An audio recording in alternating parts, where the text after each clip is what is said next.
702.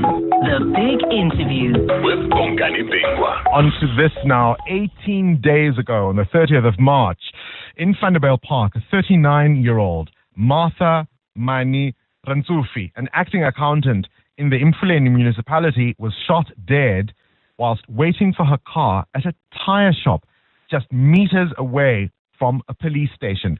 CCTV footage of the attack circulated widely on social media. She was gunned down in broad daylight, and her killing, unfortunately, is not an isolated case. Over the past 3 years, at least 10 professionals, auditors, prosecutors, insolvency practitioners, and municipal officers have been murdered in attacks linked to their work. You know the names. We've covered them on the station. Babita Diokaran, Clute Murray and his son Thomas Murray, Boa van Niekerk. So many of these names. Martha Rantsufi, of course, had reportedly raised concerns about fraudulent payments, procedural and procurement irregularities, and missing municipal funds before her murder. What do all these attacks seem to have in common? Targets, it would seem, carried out in public spaces. Nothing is stolen or taken away from the victims. And it also looks like there's some careful planning that goes into this. There are even cases where the gunmen are identified and even arrested, but those pulling the strings from behind the scenes never seem to get taken.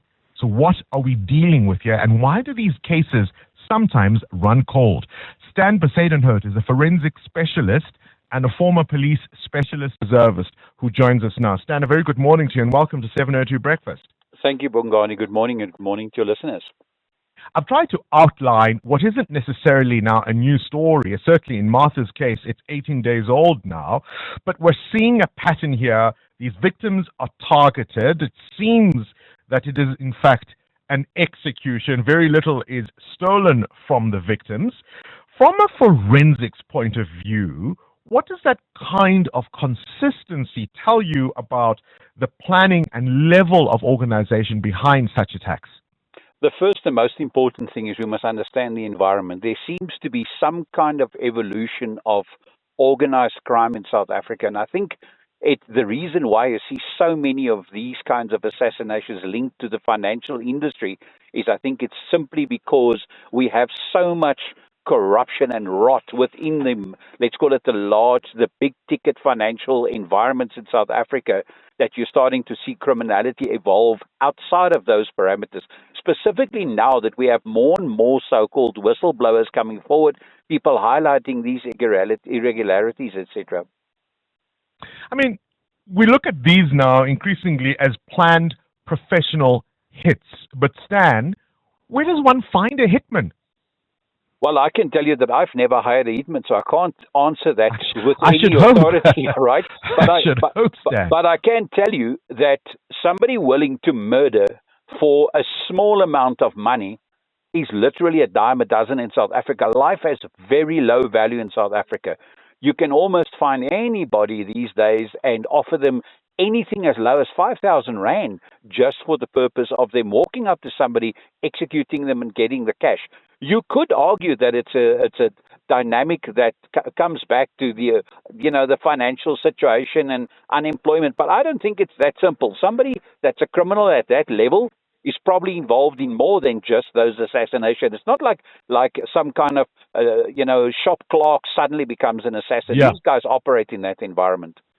And I suppose, it seems like, a silly question to ask you, where does one find a hitman? But really the idea I'm trying to get to is, who are these people? How do they operate? What is the underbelly that the average citizen is unaware of that is really hidden in plain sight?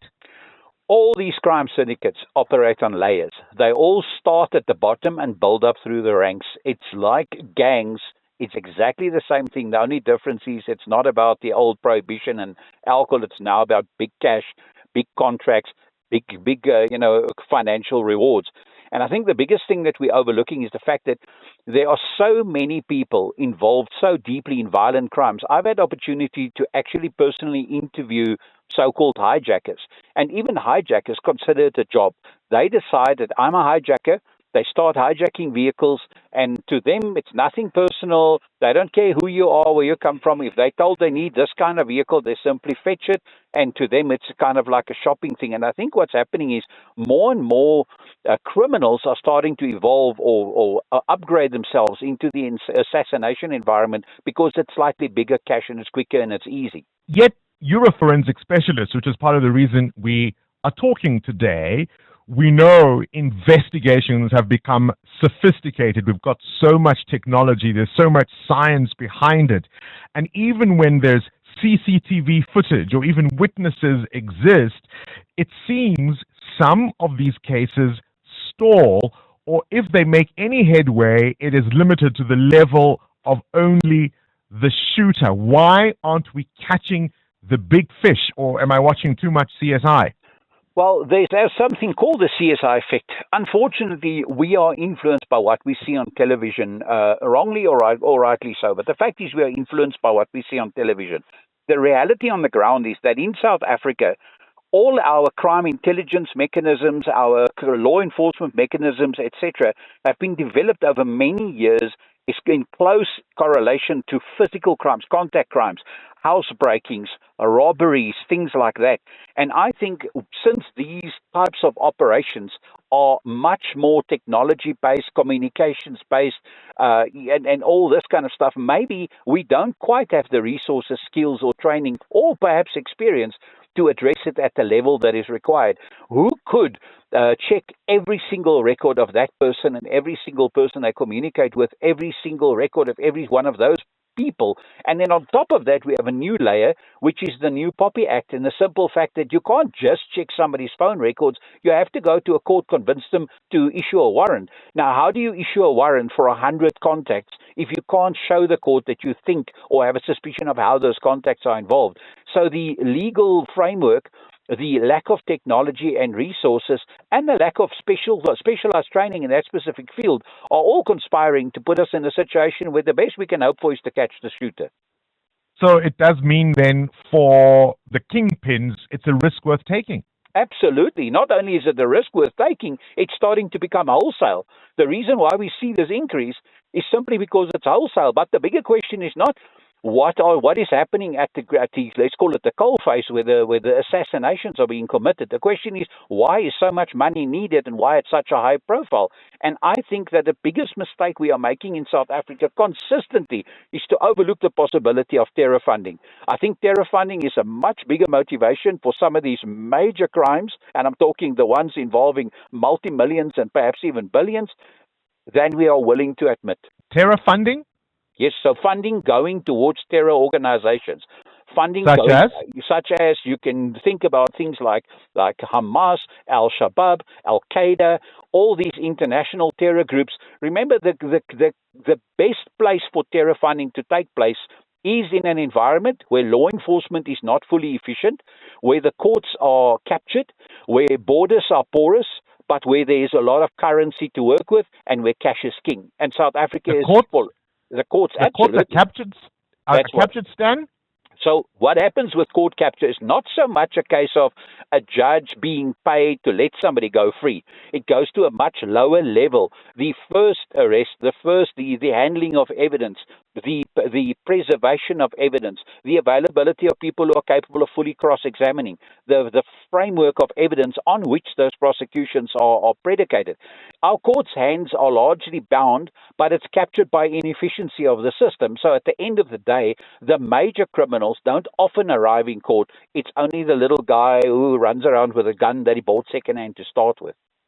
So if you're an auditor or, I don't know, an insolvency practitioner, a municipal official, and you detect something wrong around financial flows, best you shut up?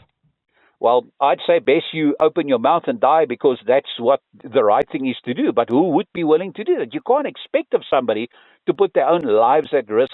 And the fact is that this trend is almost like kind of a cabal message to the greater population. Say, look, in the last 2 years, we've killed so many people. Think twice before you come and speak up. And that's the part that concerns me, is what is the next whistleblower going to do, the one after that? And what you have invariably is you have some people who just literally shut up, and you've got others that say, well, If you can't beat them, join them. So there are more criminals developing every day because they see zero consequences for those at the right levels.